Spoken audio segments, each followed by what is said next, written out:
So we're gonna make some DMT donuts, I think. All right, enough Breaking Bad kitchen. Now to go and hire an armorer. Oh, but we're getting a phone call. Who could this be? Apollo. How's the base? Make sure you hire a few staff with it. What are units for if not to assert dominance over your fellow life forms? But on to more important things. If you're going to work with me, your equipment needs to be in good condition. We can't have you dying out there, not yet at least. You can find nanite clusters scattered in abandoned buildings and other damaged machines. Ironic, really. The same structures the Sentinels destroyed will lead to their demise. Trade these nanite clusters with merchants on space stations for upgrades. Oh, and one last thing. Take this personal force field blueprint. You're going to need it. Consider it a gift. A little investment in our venture together. So Apollo is striking me more and more as definitely some sort of pirate, right? I mean, he's awesome. I've never actually had a playthrough where I liked Apollo as much as I do on this playthrough. I mean, you can only say asserting my dominance to me so many times before I fall in love. So this is the station with our armorer. There you are, Corporal. Nice horns, man. Your Gex servant told me you were coming, Interloper. It is an honor to meet one whose bloodlust exceeds even my own, Graw. We shall kill together for the glory of Hark and our ancestors. A great sentinel hunt begins. Come, let us inhale the requisite Graw. Okay, I always thought Graw was something you drank, not that you inhaled, but hey bro, if that's what you want to do, you know, I'm up for trying new things.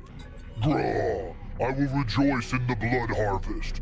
But tell me, do I need to pay for my own transit? Brother, no! We got a teleporter on board. You can just use the one downstairs. I'll give you the address. It's no big deal.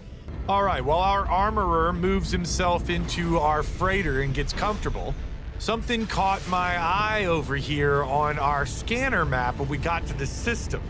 And it's this capped planet, which I believe is a type of exotic planet. So we're gonna get down here and take a look. Okay, yeah. So this is like a planet where they had loads of public lighting. These are like light poles everywhere.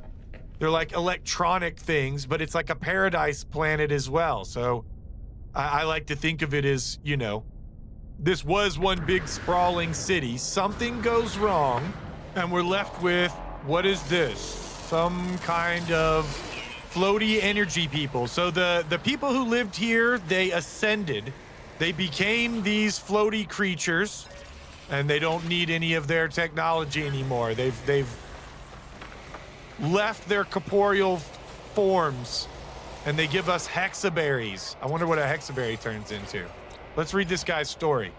Discovered amidst the parched and tortured hills of planet Emos, flighty, busy creatures, they are always on the move, always foraging for their next meal. They root through the undergrowth in search of food, chewing at the heads of ripe grasses. Additional observations, hydrophobic. But since there's only one animal on these exotic planets, you always want to land, at least find that one animal. You're going to get your 250 nanites, and then there's usually some sort of artifact that you can pick up, and then you can build those on your bases or whatever. And in this environment, we have those crazy little lights. I'm definitely going to build some of those on our base, our frigate, when we get back. Discovered all species on 5 planets. And what a beautiful, cool planet. Oh, hey, my favorite. I mean, let me pick that up for you. I'll extract your berries.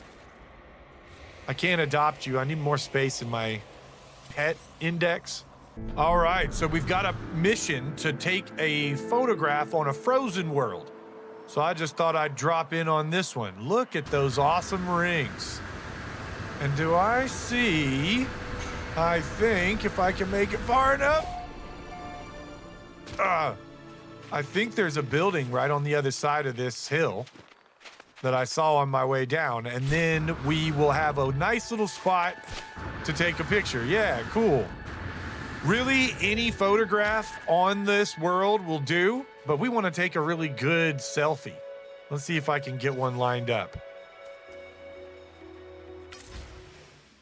All right. Now you have access to loads of settings in here, like you can change the time of day and things like that, but I don't think I want to change anything. Look at this.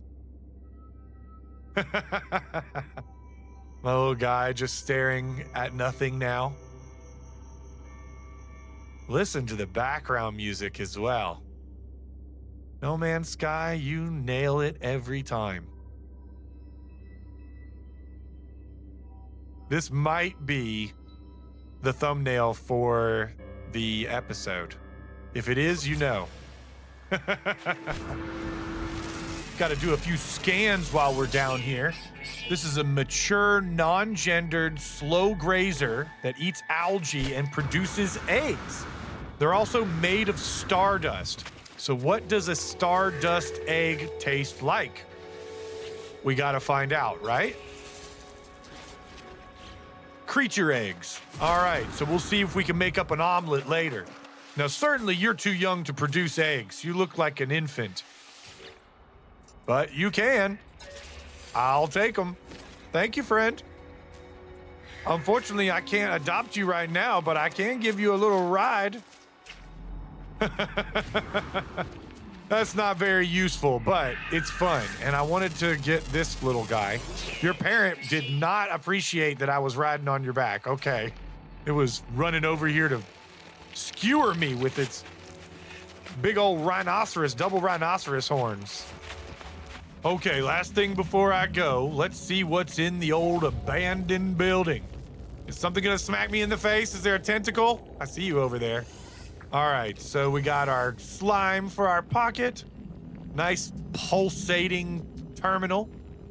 And let's see what horrifying message it has for us today. I found a body. It's unlike anything I have ever seen. If there's a species like it, then I hope they're all dead like this one. At first, I thought it was some tragic remnant of a matter transfer tech malfunction. A cage of bones and flesh studded with random patterns of crooked teeth and ruminy, lidless eyes. But no. Some horror of twisted evolution warped by cruel nature. I can't help but picture what it would have looked like alive. I cannot help but fear that it may live again. So the amount of nanites we get isn't that much. It's 132. Of course, I get smacked in the face with the tentacle every time. Come on, twice? I gave you a freebie. But there's also these kind of loot boxes, you know, around the area, and you get a little bit of this and that. And I just like coming in here. It's a lot of fun for me. And I mean, it's fun because I like to explore around and see all these cool different environments. It's not just because I get smacked in the face with a tentacle every time I come in here. All right, so I want to check in on our puppy dog here. Yeah, it's ready to induce an egg, aren't you? Are you feeling full of an egg? All right. The sound that makes is awful. So we now have a puppy egg. Somebody tell me, what is a good recipe to make them super helpful, aggressive? You know, we want a guard dog, right? We don't just want, I love you, doggy doe, but you're not helpful in battle, even though I gave you guns. All right, now try to protect me from these abominable horrors. Watch my back, doggy. What? Oh my God. I got sent up into the upper atmosphere. What the heck? That was one heck of a strong hit from that abominable horror. My freaking pets were like, where'd you go? Did they all disappear as well? What happened to them? Did they all run after me and now they're like far away? I am not going to hate on it. Oh, yep, here they come back. So they were all chasing me and I got back faster than they did. Okay, time to get out of here. Judy, come save me. Look how awesome it looks underneath Judy when her engines are like hitting the ground and causing all that fire. It'd be really cool if it melted the snow, but you know, they're not quite there yet. Maybe that'll be the next update. I hear that there's an expedition coming soon. We will be jumping into that as soon as they start it. When on our way through, why not go ahead and see what these creature eggs turn into? Baked eggs. Not a surprise, kind of what I expected.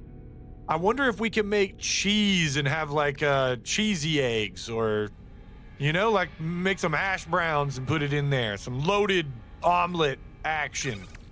All right, so it doesn't turn into anything on its own. What if I put a little bit of nip nip? No? That would actually be really good. Nip nip and eggs.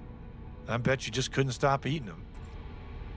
Before I forget, let's see what the craw milk turns into. Proto cream. I'm a little disappointed it's not craw cream, but proto cream is a new kind of cream. So that's still pretty good. And we get proto butter. Makes complete sense, obviously. Now, if I can put, yes, I can put our DMT sugar cubes and proto butter together to make sweetened proto butter. Science, bitches. All right, well, we got to try it with our bone butter now. It looks like it just turns into sweetened butter, not sweetened bone butter.